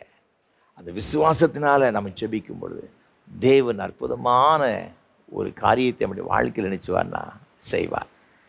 அது மாத்திரமல்ல, நம்முடைய வாழ்க்கையில் நம்ம சுகத்தை பெற்றுக்கொள்ள இன்னொரு வழி என்ன? வேதத்தில் இவ்வாறாக சொல்லப்பட்டிருக்கிறது. யாக்கோபு எழுதின நிருபம் 5ஆம் அதிகாரம் 14, 15 ஆகிய வசனங்களிலே வேதம் இவ்வாறாக சொல்லுகிறது, உங்களில் ஒருவன் வியாதிப்பட்டால் அவன் சபையின் மூப்பர்களை வரவழைப்பானாக, அவர்கள் கர்த்தருடைய நாமத்தினாலே அவனுக்கு எண்ணெய் பூசி அவனுக்காக ஜெபம் பண்ண கடவர்கள். அப்பொழுது விசுவாசமுள்ள ஜெபம் பிணியாளியை ரட்சிக்கும். கர்த்தர் அவனை எழுப்புவார். அவன் பாவம் செய்தவனானால் அது அவனுக்கு மன்னிக்கப்படும் என்று வேதத்தில் சொல்லப்பட்டது. அப்போ இங்கே ஆண்டவர் நமக்கு கற்றுக் கொடுக்குற இன்னொரு ஆலோசனை என்ன அப்படின்னு பார்த்தீங்கன்னா, நீ ஜெபம் பண்ணு. நீ ஜெபம் பண்ணும் பொழுது அற்புதமான ஒரு சுகத்தை நிச்சயித்து கொள்வாய்னா பெற்றுக்கொள்வாய். நாம் இன்றைக்கி என்ன செய்கிறோம், ஒரு சின்ன வியாதி பிரச்சனை வந்த உடனே யாருக்காவது ஒரு கடிதம் போட்டு விடுக்கிறோம், வாட்ஸ்அப்பில் மெசேஜ் அனுப்புகிறோம், ஃபோன் பண்ணி சொல்லுகிறோம் நீங்கள் ஜெபம் பண்ணுங்க. அங்கே ஏற்கனவே ஊழியக்காரர் சொல்லியிருப்பார், நாங்கள் உங்களுக்காக ஒரு 40 நாள் உபவாசம் இருக்கிறோம், 21 நாள் உபவாசம் இருக்கிறோம் அப்படின்னு அவர் சொல்லியிருப்பார். ஏதாவது மீட்டிங்கில் சொல்லியிருப்பார், உங்களுக்காக ஜெபிக்கணும்னு சொன்னால் ரொம்ப நல்லதாக போச்சு. நாம் உபவாசம் இருக்கேன்டா, ஊழியக்காரர் இருக்கிறோன்னு சொல்லி நாம் ஒரு மெசேஜ் போட்டு விட்டுருவோம். இல்லைன்னா ஃபோன் பண்ணி நம்ம சொல்லிடுவோம், பிரதர் எங்களுக்காக ஜெபம் பண்ண சொல்லுங்கள், சிஸ்டர் ஜெபம் பண்ண சொல்லுங்கள் அப்படின்ட்டு. நம்ம ஊழியக்காரர்களுக்கு ஒரு ப்ரேயர் ரிக்வெஸ்ட் அனுப்பிட்டு நாம் சும்மா இருந்து விடுக்கிறோம். அதுவல்ல, ஆண்டவர் எப்பொழுதுமே நம்மிடத்தில் எதிர்பார்க்கிற ஒன்று நாம் ஜெபம் பண்ணணும்னு சொல்லி. அவர் வேறு ஒரு மீடியேட்டர் வைக்கலை.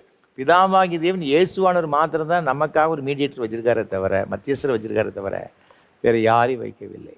அதுக்கு ஊழியக்காரங்க ஜெபம் பண்ணுறதுலாம் தப்பு அப்படின்லாம் சொல்ல வரலை. அதை விட மேன்மையானது, மேலானது, நமக்கு பலன் கொடுக்க வேண்டியது என்ன அப்படின்னு பார்த்தீங்கன்னா, நாம் ஆண்டோடைய சமுதிரம் போகிறது, நாம் தேவ சமுதிரம் போய் இருக்கிறது நின்னா அதற்கு நிச்சயமாக பலன் நினைச்சேன்னா கிடைக்கும். போராடணுங்க. யாக்கோபு வேறு யார்கிட்ட போய் ப்ரேயர் ரிக்வெஸ்ட் கொடுத்தான்? காலையில் என்ன நடக்குன்னு அவனுக்கு தெரியாது. ஏசா 400 பேரோடு கூட வர்றான். யாப்போக்கு ஆற்றங்கரையில் அவன் தேவ சமூகத்தில் அப்படியே கீழே விழுறான். நீர் என்னை ஆசீர்வதிக்காவிட்டால் உண்மை போக விட மாட்டேன். அதை விடாப்படியான ஜெபங்க நம்ம வாழ்க்கையில் ஒரு பெரிய ஆசீர்வாதத்தை கொண்டு வந்து விடுகிறது. நம்ம ஜெபிக்கணும் அப்படின்னு தேவன் எதிர்பார்க்கிறார். அப்போஸ்தலர் 9ஆம் அதிகாரத்தை நீங்கள் வாசித்து பார்த்தீங்கன்னா 36ஆம் வசனத்தில் யோப்பா படத்தில் இங்கே தொற்காலின்னு சொல்லப்பட்ட தபித்தாள் என்ற ஒரு ஷீஸ் இருக்கின்றார். அவள் மரித்து போனாள். பேதுருட்ட சொல்கிறாங்க. பேதுரு அங்கே வர்றாரு. 40ஆம் வசனத்தை வாசித்து பார்க்கும்பொழுது பேதுரு எல்லாரையும் வெளியே போக சொல்லி முழங்கால் படியிட்டு ஜெபம் பண்ணி பிரேதத்தின் புறமாய் திரும்பி தபித்தாளை எழுந்திரு என்றான். அப்பொழுது அவள் தன் கண்களை திறந்து பேதுருவை பார்த்து உட்கார்ந்தாள் என்பதாக வேதத்தில் சொல்லப்பட்டிருக்கிறார். ஒரு அற்புதமான சுகத்தை பெற்றுக்கொண்டாள். பழைய ஏற்பாட்டில் பார்க்கும்போது எலியா ஒரு பெரிய தீர்க்கதரிசிங்க. 1 ராஜாக்களின் புத்தகம் 17ஆம் அதிகாரம் 17ஆம் வசனத்தை தொடர்ந்து வாசித்து பார்க்கும் பொழுது சாரிபாத்தில் உள்ள அவன் தங்கியிருந்த அந்த விதவை வீட்டில் அவனுடைய மகன் வியாதினால் அவன் மரித்து போகிறான். எலியாட்ட வந்து சொல்கிறாங்க. 21, 22 ஆகிய வசனம் வாசித்து பார்க்கும் பொழுது ஆண்டவருடைய சமூகத்தில் எலியா கதறுகிறான். ஆண்டவர் எதற்காக எனக்கு துக்கத்தை கொண்டு வந்தீரப்பா? இந்த மகனை எடுத்துக்கொண்டதுனால இவனுக்கு மீண்டும் ஒரு புதிய ஒரு ஜீவனை தாரும் என்று கதறுகிறான். ஆண்டவர் உன் ஜெபத்தை கேட்டார். அந்த மகன் உயிரோடு கூட எழும்புகிறதா வேதத்தில் பார்க்கிறோம். எசேக்கியா ராஜாவுக்கு பிரச்சனை வந்துச்சு. மரணத்துக்கு ஏதோ வியாதி குணம் வந்தது அவனுக்கு. ஏசாயா தீர்க்கதரிசி சொன்னான், வீட்டுக்காரிகள் ஒழுங்குபடுத்தி நீ மரித்து போவீர். அவன் உடனே ஏசாயை பிடிச்சி கூப்பிட்டு எனக்காக ஜெபம் பண்ணு அப்படின்னு சொல்லலை. அவன் முத்தத்துக்கு போயிட்டான். இவன் சுவர்புறமாய் திரும்பி ஓடு கதறுகிறான், அழுகின்றான். ஆண்டவர், நான் உண்மை உத்தமாக நடந்த ஆண்டவரே உமக்கு முன்பாக அதை நினைத்தரணும் கதறுகிறான். முத்தத்துக்கு போகிறதுக்குள்ள அங்கேருந்து பதில் வந்துடுச்சு. நீ எசேக்கியாவை போய் பார்த்து சொல்லப்பா, உன் கண்ணீரை கண்டேன், உன் விண்ணப்பத்தை கேட்டேன், உன் ஆயுசு நாட்கள் என்ன 15 வருஷம் நான் கூட்டி கொடுக்குறேன். எக்ஸ்சேஞ்ச் கொடுக்குறாரு பாருங்க. அவனுக்கு வியாதியிலேருந்து மாத்திரம் இல்லைங்க, அதுக்கப்புறமா தான் அவனுக்கு ஒரு குழந்தையை கொடுக்குற மனாசே. அந்த சந்ததியை தான் ஆண்டவர் ஆசீர்வதித்து கொண்டு வருகிறதாக வேதத்தில் பார்க்கிறோம். எவ்வளோ அற்புதமான ஆண்டவர். அவர் நம்மகிட்ட எதிர்பார்க்க என்ன? நீ வந்து ஜெபம் பண்ணு. நம்ம ஜெபம் பண்ண வேண்டும் என்று தேவன் எதிர்பார்க்கிறார். ஜெபத்தினால மேன்மையான ஒரு ஆசீர்வாதங்களை நம்மால் பெற்றுக்கொள்ள முடியும். ஆண்டவர் நம்ம எதிர்பார்க்கிறது நாம் விசுவாசத்தோடு கூட ஆண்டவரிடத்தில் இந்த சுகத்திற்காக நாம் காத்திருக்கணும். 2வது, அதிகமாக நாம் ஜெபம் பண்ணணும். 3வதாக தேவன் நம்மளை எதிர்பார்க்கிறது காரியம் என்னவென்றால், இங்கு 2 ராஜாக்களின் புத்தகம் 5ஆம் அதிகாரம் சொல்லப்பட்டிருக்கிறது. 13, 14 ஆகிய வசனங்களில் இங்கே நாகமானை பற்றி வேதம் இவ்வாறாக சொல்லுகிறது. அவன் ஊழியக்காரர் சமீபத்தில் வந்து அவனை நோக்கி, தகப்பனே, அந்த தீர்க்கதரிசி ஒரு பெரிய காரியத்தை செய்ய உமக்கு சொல்லியிருந்தால் அதை நீர் செய்வீர் அல்லவா? ஸ்நானம் பண்ணும் அப்பொழுது சுத்தமாவீர் என்று அவர் உமோடே சொல்லும்போது அதை செய்ய வேண்டியது எத்தனை அதிகம் என்று சொன்னார்கள். அப்பொழுது அவன் இறங்கி தேவனுடைய மனுஷன் வார்த்தையின்படியே யோர்தானில் 7 தரம் முழுகின போது அவன் மாம்சம் ஒரு சிறு பிள்ளையின் மாம்சத்தைப் போல மாறி அவன் சுத்தமானான். நாகமான் சுத்தமானதற்கு காரணம் என்ன? இங்கே நாம் பார்க்கிறோம், எலிசா தீர்க்கதரிசி அவனை பார்த்து சொன்னான். அவன் தன்னுடைய வேலைக்காரன் மூலம் சொல்லி அனுப்புகிறான், யோர்தானில் போய் 7 தரம் அவனை முழுக சொல்லு. சரீரமெல்லாம் குஷ்டரோகம்.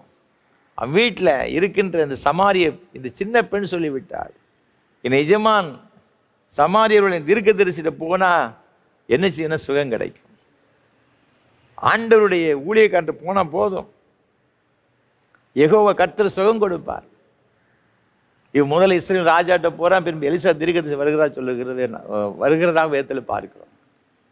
எலிசா சொல்லுகிறேன், அவனுக்கு பார்க்கவே இல்லை, போய் யோர்தானில் போய் 7 தரம் முங்க சொல்லு. அவனுக்கு இந்த வார்த்தையை கேட்ட உடனே ஒன்றுமே ஓடலை, கோபம் வருகிறது. நான் இருக்கிற என்னுடைய தமஸ்கு தேசத்தில் இருக்கின்ற ஆப்னாவும் பர்பாரும் விட ஒரு நல்ல ஒரு நதியாக இந்த யோர்தான். அவன் அப்படி நினைக்கிறான், என் தேசத்திற்கு நதி எவ்வளோ பெரிய நதி. அவனுடைய ஊழியக்காரர்கள் நாகமானோடு கூட வந்த அந்த வீரர்கள் சொல்கிறாங்க, ஐயா என்னையா சொல்லிட்டாங்க, எப்படி பெரிய காரியம் எதையாச்சும் ஒன்றும் சொல்லலையே. அதில் போய் குளிக்க தானேயே சொல்கிறான், ஒரு 7 தரம் முங்கி தான் எந்திரிச்சானே. என்னமோ இந்த அவன் படை தளபதியாக இருந்தால் கூட இந்த அவனுடைய படை வீரர்கள் சொன்னதை அவன் கேட்டான். பார்த்துக்கிடுங்க, 6 தரம் முழுகி எழும்புகின்றான், ஒரு பிரச்சனை கூட சுகம் கிடைக்கல. 7வது முறை மூழ்கி எழும்புவது மாத்திரம்தான் அவனுக்கு அற்புதமான ஒரு சுகம். சிறு பிள்ளையின் மாம்சத்தை போல அவனுடைய மாம்சம் மாறுகிறதாக வேதத்தில் பார்க்கிறோம். அப்போ 7வது முறை அந்த பூரணமான ஒரு கீழ்ப்படுதலுங்க, அரைகுறையான கீழ்ப்படுதல் அல்ல. நம்முடைய வாழ்க்கையில் அநேக வேலைகள் நம்ம செய்கிற தப்பு என்ன தெரியுமா? சரி, நம்ம கொஞ்சமாவது கீழ்ப்படிஞ்சிருக்கமே, அப்படிலாம் கிடையாது. ஆண்டவர் எதிர்பார்க்கிற டோட்டல் ஒபீடியன்ஸ், முற்றிலுமான கீழ்ப்படிதலுங்க, முற்றிலுமான கீழ்ப்படிதல். தேவன் அதை தான் எதிர்பார்க்கு. இன்றைக்கி நிறைய கிறிஸ்தவங்கிட்ட இருக்கிற ஒரு பெரிய ஒரு பலவீனம் எது தெரியுமா? முழுவதுமான கீழ்ப்படிதல் கிடையாது, கொஞ்சம் கொஞ்சம் கீழ்ப்படிதல். அந்த காரியத்தில் கீழ்ப்படி, அந்த காரியத்தில் கீழ்ப்படி. ஏசப்பா நம்மகிட்ட முழுமையாக வரணும் தான் எதிர்பார்க்கிறாரு. நம்ம வரும்பொழுது ஆண்டவர் நம்முடைய வாழ்க்கையில் அற்புதமான ஒரு சுகத்தை இணைச்சதானா கொடுக்கிறாரு. ஆண்டவர் மீது மிகுந்த அன்புடையவராக இருக்கிறார், மிகுந்த மனதுருக்கமுடையவராக இருக்கிறார். நம்மை சுகமாக்குவதற்காக, நாம் ஆரோக்கியமான வாழ்வதற்காக. அதற்கு நமக்கு என்ன எதிர்பார்க்கன்னு பார்த்தீங்கன்னா, ஆண்டவர் மீது முழுமையான ஒரு நம்பிக்கை, விசுவாசம். ஆண்டவர் மீது விசுவாசம் மாத்திரமல்ல, விடாப்பிடியாக அவரை நோக்கி ஜெபிக்க வேண்டும் என்று எதிர்பார்க்கிறார். அது மாத்திரமல்ல, ஆண்டவருடைய வார்த்தைக்கு முற்றிலுமாக கீழ்ப்படிய வேண்டும் என்று எதிர்பார்க்கிறார். இந்த காரியம் நம்முடைய வாழ்க்கையில் காணப்படும் பொழுது ஒரு அற்புதமான சுகத்தை நாம் பெற்றுக்கொள்வோம். அப்படிப்பட்ட ஒரு மேன்மையான கிருபைகளை கர்த்தர் தாமே உங்கள் ஒவ்வொருடைய வாழ்க்கையிலும் கொடுத்து ஆசீர்வதிப்பாராக. ஆமேன், ஆமேன். அர்ப்பணிப்பின் பாடலாக கீதம் 528, கிறிஸ்தவ கீர்த்தனை 225 பாடுவோம். எல்லாம் இயேசுவே, எனக்கு எல்லாம் இயேசுவே. கீதம் 528, கிறிஸ்தவ கீர்த்தனை 225 பாடுவோம்.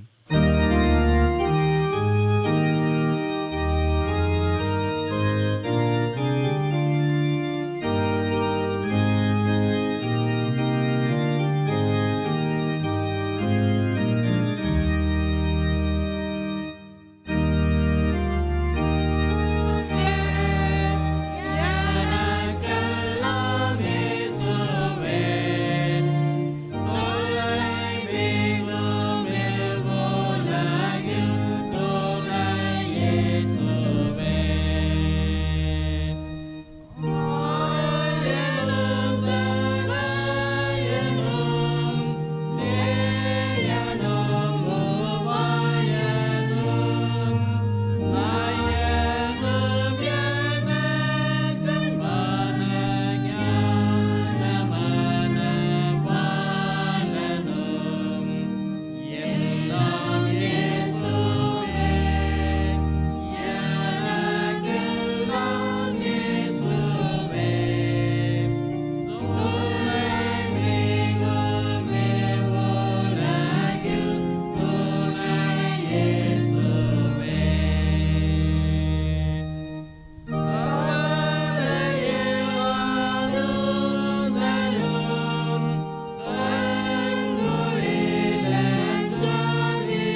ஜெபம் செய்வோம்.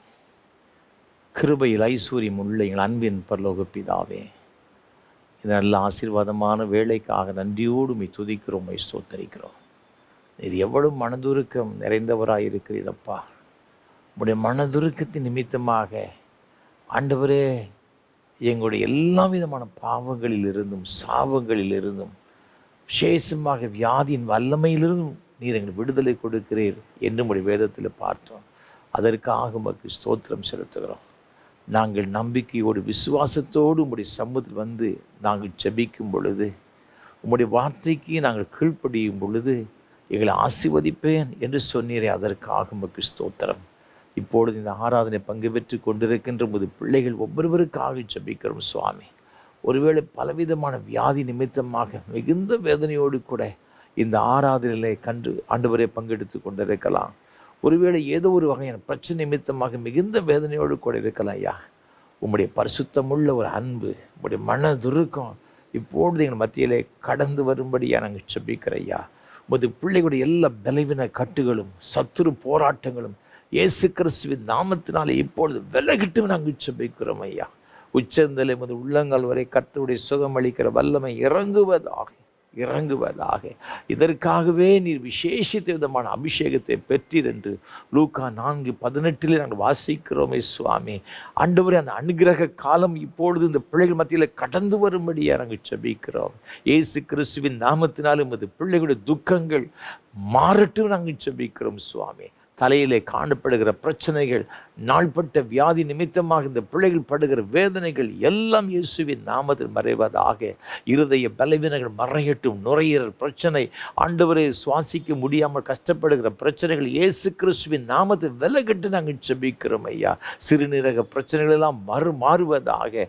ஆண்டவரை தண்டுவட பிரச்சனை நிமித்தமாக நம்முடைய பிள்ளைகள் படுகிற வேதனைகள் எல்லாம் இப்பொழுது இயேசு கிறிஸ்துவினுடைய ஆண்டவர் அற்புதமான சுகமளிக்கிற வல்லமை இந்த பிள்ளைகள் மீது இப்பொழுது இறங்குவதாக நாங்கள் ஜெபிக்கிறோம் ஐயா. ஆண்டவரே, இப்பொழுது உமது பிள்ளைகளை நீ மூடுகிற தயவுக்காக உமக்கு ஸ்தோத்திரம் ஐயா. கால்கள் இருக்கிற பலவீனங்கள் இயேசுவின் நாமத்தில் மறையட்டும் என்று நாங்கள் ஜெபிக்கிறோம் ஐயா. கேன்சர் கட்டிகள் இயேசு கிறிஸ்துவின் நாமத்தில் மறைந்து போவதாக. ஆண்டவரே, கண்கள் இருக்கிற பிரச்சனைகள் இயேசு கிறிஸ்துவின் நாமத்தில் முற்றிலுமை மாறட்டும் நாங்கள் ஜெபிக்கிறோம் ஐயா. அந்த உச்சந்தலை முதல் உள்ளங்கால் வரை உம்முடைய பிள்ளைகள் படுகிற எல்லா வேதனைகளும் இன்றோடு ஒளிந்து போகட்டும் என்று இயேசுவின் நாமத்தில் ஜெபிக்கிறோம். எல்லா சத்துருவின் போராட்டங்களும் இந்த பிள்ளைகளை விட்டு அகன்று போகும்படி அங்கு ஜெபிக்கிறோம்.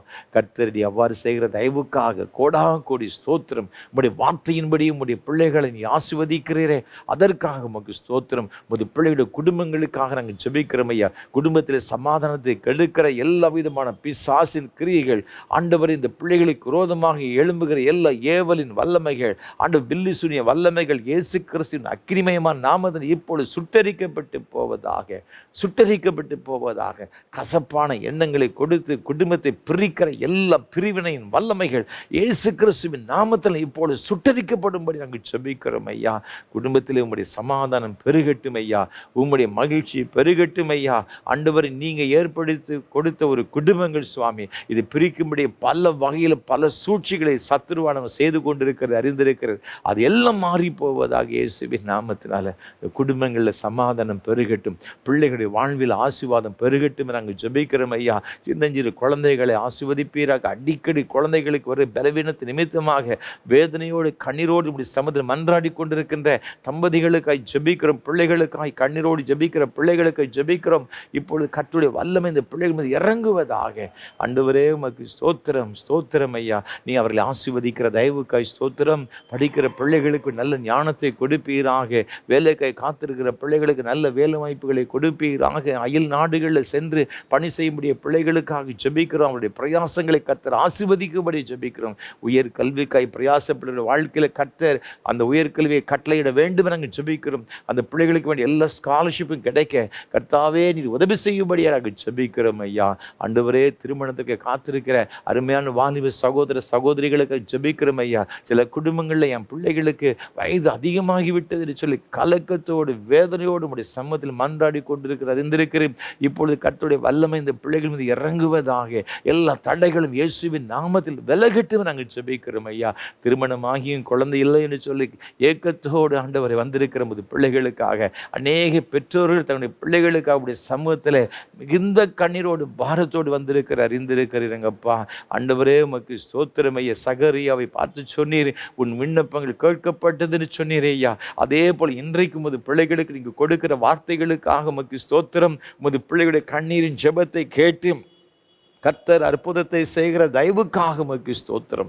இந்த பிரச்சனைகள் இன்றோடு ஒளிந்து போவதாக, உம்முடைய பிள்ளைகளை ஆசீர்வதிப்பீராக, அவர் சந்தோஷமடையும்படியான கிருபைகளை கர்த்தர் கட்டளையிட்டபடி நான் உமக்கு ஸ்தோத்திரம் ஐயா.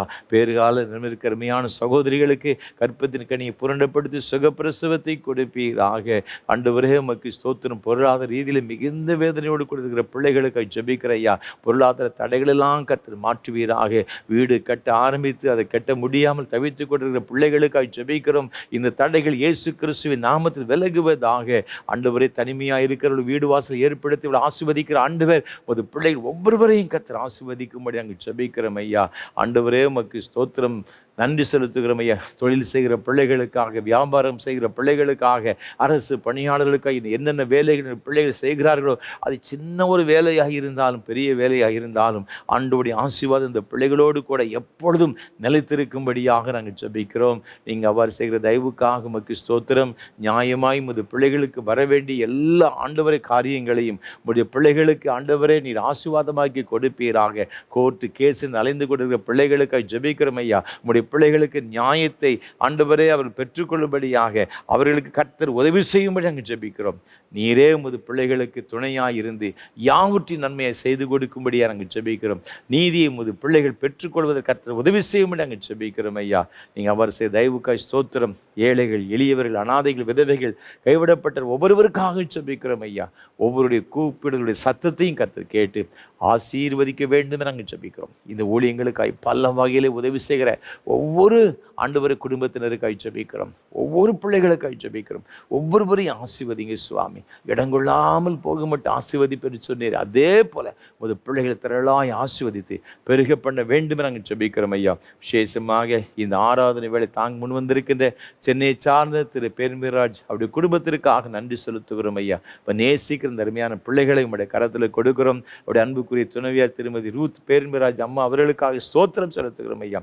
கர்த்தர்தாமே இந்த பிள்ளைகளை ஆசீர்வதிப்பீராக. நல்ல சுகத்தையும் பலத்தையும் நீடித்த சுகவாளையும் அவர்களுக்கு கொடுத்து நீ உன் பிள்ளைகளின் இஸ்ரவேலுக்கு கூட சமாதானத்தை காண்பா என்று சொன்னீரே. அது மேன்மையான ஆசீர்வாதங்கள் சந்ததியை பெற்றுக்கொள்ள கிருபை தரும்படி ஜெபிக்கிறோம் ஐயா. ஆண்டவரே உமக்கு ஸ்தோத்திரம். உன் சந்ததியின் மீது என் ஆவியையும் உன் சந்தானத்தின் மீது ஆசீர்வாதத்தை ஊற்றுவேன்னு சொன்ன ஆண்டவர் ஐயா. அவ்வாறு மேன்மையான ஆசீர்வாதங்களை, ஆவிக்குரிய ஆசீர்வாதங்கள், உலக பிரகாரம் ஆசீர்வாதங்களை உடைய பிள்ளைகள் சந்ததியை பெற்றுக்கொள்ள கிருபை தரும்படி நாங்கள் ஜெபிக்கிறோம் ஐயா. கொடுத்த அருமையான பிள்ளைகளுக்காக அவருடைய மூத்த மகள் அருமையான சகோதரி திருமதி லீபனோன் ஜாஸ்மின் அவர்களுக்காக, அவருடைய அன்பு கணவர் விக்டர் ராஜேஷ் அவர்களுக்காக ஸ்தோத்திரம் செலுத்துகிறோம் ஐயா. அருமையான முது பிள்ளைகளை கர்த்தர் ஆசீர்வதிப்பீராக. நீங்கள் கொடுத்த அருமையான பிள்ளைகள் விபினுக்காக, வினோலினுக்காக நன்றி செலுத்துகிறோம் ஐயா. இந்த அருமையான கற்பத்தின் கனிகளை கர்த்தர் ஆசீர்வதித்து எல்லா நன்மையினால் நிரப்பும்படி நாங்கள் ஜெபிக்கிறோம் ஐயா. அதே போல அருமையான இரண்டாவது மகளுக்காக ஆண்டவரே நவீனோ டேலியாவுக்காக நன்றி செலுத்துகிறோம் ஐயா. நீ அவர்கள் கொடுத்த அருமையான கணவர் சாம் பிளஸனுக்காய் ஸ்தோத்திரம் செலுத்துகிறோம் ஐயா. அருமையான முது பிள்ளைகளுடைய ஆண்டவர் குடும்ப வாழ்வை கர்த்தர் ஆசீர்வதித்து எல்லா நன்மையால் நிரப்பும்படி நாங்கள் ஜெபிக்கிறோம் ஐயா. நீங்கள் கொடுத்த அருமையான பிள்ளைகளுக்காக ஆண்டவர் கிறிஸ்தோலினுக்காக, சார்ல்ஸ்லினுக்காக நன்றி செலுத்துகிறோம் ஐயா. பிள்ளைகளை ஆசீர்வதிங்க. பிள்ளைகளுக்கு எல்லா பரம ஞானத்தையும் கொடுத்து ஆண்டவர் உமக்காக எழுமி பிரகாச நட்சத்திரங்களை போகிற இந்த பிள்ளைகளுடைய வாழ்க்கை ஒவ்வொருடைய வாழ்க்கை பிரகாசிக்க ஆண்டவர் அனுகிரகம் செய்ய வேண்டுமே நாங்கள் ஜெபிக்கிறோம். நாங்கள் நினைப்பதற்கும் விரும்புகிறதற்கும் வேண்டிக் கொள்கிறதுக்கு அதிகமாய் கிரீச்சிற வல்லவின்படியே கர்த்தர் பெரிய காரியங்களை கட்டடிவீராக. மகிமை உமக்கு செலுத்துகிறோம். ஏற்றுக்கொள்ளும் ஆசீர்வதியும் எங்கள் ஆண்டவர் இயேசு கிறிஸ்துவின் பரிசுத்த நாமத்தை ஜெபிக்கிறோம் தூய பிதாவே.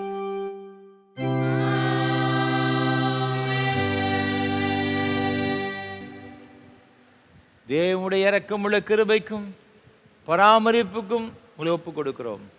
கர்த்தர் உங்களை ஆசீர்வதித்து காக்கடவர். கர்த்தர் தம்முடைய முகத்தை உங்களுக்கு பிரகாசிக்க பண்ணி உண்மையில் கிருபை இருக்க கடவர். கர்த்தர் தம்முடைய முகத்தை உண்மையில் பிரசன்னமாக்கி இப்பொழுதும் எப்பொழுதும் உங்களுக்கு சமாதானம், சந்தோஷம், நீடிய சுக வாழ்வு கட்டளையிட கடவர்.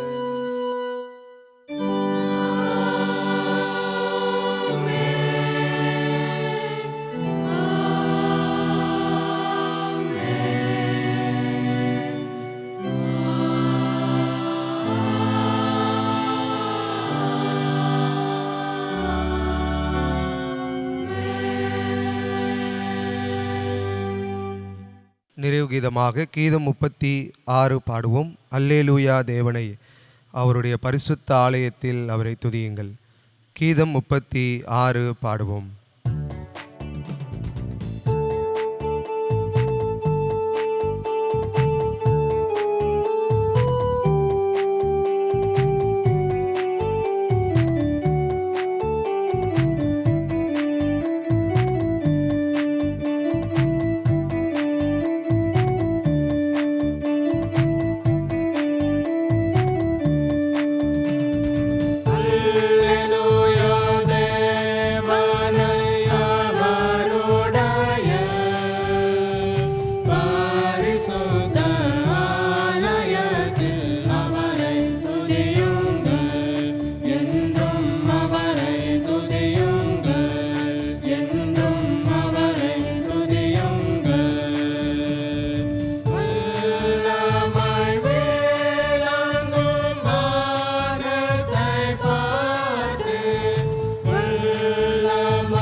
கிருபை நிறைந்த அன்பின் பரலோக பிதாவே, இந்த ஆசீர்வாதமான ஆராதனைக்காக நன்றி செலுத்துகிறோம். மெய்யாகவே எங்கள் மத்தியிலே நீர் எழுந்தருளி உம்முடைய பிரசன்னத்தினால் நிறைத்து முது பிள்ளைகள் ஒவ்வொருவரையும் ஆசீர்வதித்தீரே, உமக்கு ஸ்தோத்திரம். என்னென்ன தேவைகளோடு எதிர்பார்ப்புகளோடு வந்திருந்தார்களோ எல்லாவற்றையும் சம்பூர்ணமாக நீர் ஆசீர்வதித்து அனுப்புகிற தயவுக்காக கோடா கோடி ஸ்தோத்திரம் அப்பா. தொடர்ந்து வருகிற நாட்கள் ஆசீர்வாதம் நிறைந்த நாட்களாக அமைய கிருபை தாரும். உம்முடைய கிருபைக்குள் ஒப்புக் கொடுக்கிறோம், பொறுப்படுத்திக் கொள்ளும். மீட்பர் இயேசு கிறிஸ்துவின் மூலம் ஜெபிக்கிறோம் பரிசுத்த பிதாவே. கர்த்தங்களோடு இருப்பாராக. தேவ சமாதானத்தோடு சென்று வாருங்கள்.